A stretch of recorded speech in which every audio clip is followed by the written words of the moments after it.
Ministru, fl-aħħar sigħat bħala Ministeru għedtu fi stqarrija bit-tweġiba l-rapporti dwar dan il-każ li l-passi ttieħdu sa minn Settembru tas-sena li għaddiet. Xtaqtek l-ewwel nett tgħidilna eżatt b'mod konkret x'tip ta' azzjoni ttieħdet f'dawn ix-xhur u għaliex din l-informazzjoni ma ħarġitx minn qabel. Jekk tippermettini nibda b'tema soċjali tajjeb, ħana mill-ċara x'kien hemm min inkwieta veru, kien hemm min ċempel, kien hemm min ġie, dan id-dipartiment m'għandu l-ebda intenzjoni illi jaqta' xi benefiċċju lil xi ħadd illi ħaqqu. Aċċenat għalih dalgħodu il-kollega membru parlamentari Paul Stud Bonnici nistgħati assigurazzjoni illi min ħaqqu mhux se jinqatalu l-ebda benefiċċju tajjeb, jiġifieri min forsi kellu f'moħħu illi jew nagħta impressjoni li ħajjenqata' xi benefiċċju dan huwa l-gvern. Illi mhux biss żidna il-benefiċċji tellajn jħsab paga minima netta, imma wessajna anke l-bartel biex jikkwalifikaw iktar. Ġifieri dik hija waħda mill-affarijiet li xtaqt nagħmel. Naħseb ukoll ta' min jifqa' bużija tajjeb, ġifieri rajna minn naħa l-oħra u minn ċertu akkolti illi jisom taw x'jifmu illi kien hemm xi logħba politika f'din l-istorja, illi kien hemm xi xiri ta' voti jew xi ħadd tagħmel xi gwadan.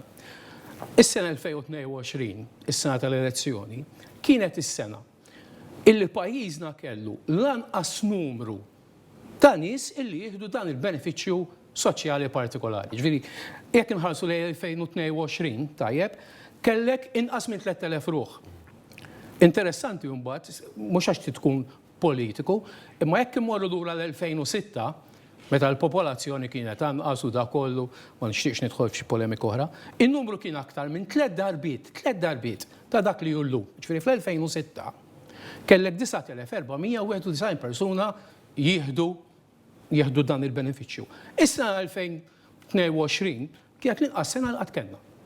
Ġifieri żgur li ma kienx xi sena fejn użejni għall-voti. Niġi għal dak li għadt inti saqsejt inti dwar miżuri li jittieħdu. Ħana ċara. Da mhux eżerċizzju li sar darba tajjeb, ġifieri il-sezzjoni li għandna li tara li ma jkunx hemm abbuż taħdem mill-2017 meta tħaltin fil-Ministeru, jekk wieħed isib il-budget speeches, isib repetutament waħda mill-items li jkun hemm meta nagħmel il-budget speech tiegħi huwa l-ammont li jiġi frankat. U inti saqsejtni fuq Settembru 2022, di taħdem dejjem. Ġifieri, jekk imur lura fis-sena 2021 tajjeb, illi kienet tal-pandemija, anke minħabba illi kellek ċertu affarijiet li kienu online, l-istess sezzjoni kienet ħarġet direttiva li ċertifikati jridu jkunu bil-fors oriġinali. Ġifieri ejja ma nagħtux l-impressjoni illi din hija xi ħaġa li qatt ma ssir, din hija sezzjoni tiffunzjona, insellmilhom u nirringrazzjaw. Jiġifieri qed nifhem sew anke li l-proċess għadu għaddej u għadkom qed tistennew l-investigazzjonijiet għadhom qed tistennew anke l-eżitu dwarhom. Aħna ovvjament il-biċċa tagħna nagħmluha, ma ovvjament jidħlu awtoritajiet oħrajn tajjeb, jidħlu l-pulizija. U anke minn numri li nistgħu ngħidu fuq numri tajjeb, mhux fuq veritajiet tajjeb, nofs veritajiet jew in-numri jidhru illi l-waqt in-numru mhuwiex dak anke minn investigazzjonijiet li saru huwa xi numru illi ma ninsewx mhux kull min jieħu dal-benefiċċju qed jieħdu ma ħaqqux. Issa għandna direzzjoni fuq 141 persuna li twaqqaf il-benefiċċju. Imma ma jfissirx li kulħadd tal ħares u nerġa' mmur għal fil-bidu min ħaqqu ħajbqa' jieħdu l-benefiċċju, il-kooperazzjoni iva.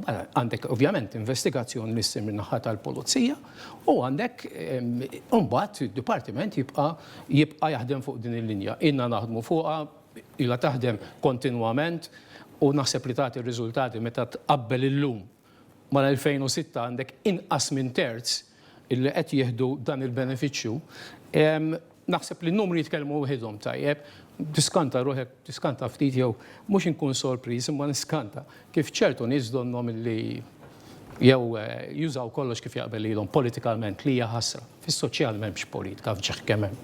Finalment, Ministru, għamilt anke aċċenna li anke fil-mistoqsijiet li saqsejtek ftit tal-ħinilu. Kif isserraħ moħħdaw kien nies li jistgħu jkunu forsi inkwetati dwar il-benefiċċju tagħhom anke fl-isfond tal-ħidma soċjali ta' Gvern Laburista fl-aħħar snin?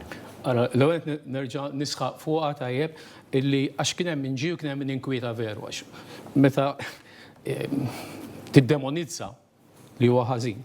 kien hemm min verament inkwieta tajjeb. Nerġa' ngħid inseraħ moħħ kulħadd li d-dipartiment jgħin lin-nies xogħlu u mhux se nwafqu l-ebda benefiċċju li minħaqulu.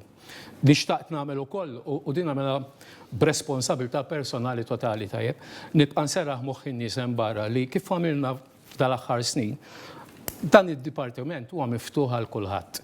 M'hemmx uċuħ, ma jinteressanix min inti, ma jinteressanix il-kolur politiku tiegħek, ma jinteressanix minn fejn int, naħseb dik l-una koordni li tajt meta tħalt fil-Ministeru. Aħna qegħdin hemm għal kulħadd. U dan mhux ngħidu jien. Dan jistgħu jikkonfermawh il-parti kbira tal-Grupp Parlamentari Nazzjonalista illi jiġu nieħu pjaċir meta jiġu u meta jirreferu każi naraw li ngħinu lil kulħadd. U dik l-assigurazzjoni, dik nistantija u ntiha buċċi minn quddiem. U ħossni gburi ngħidha illi ngħinu lil kulħadd.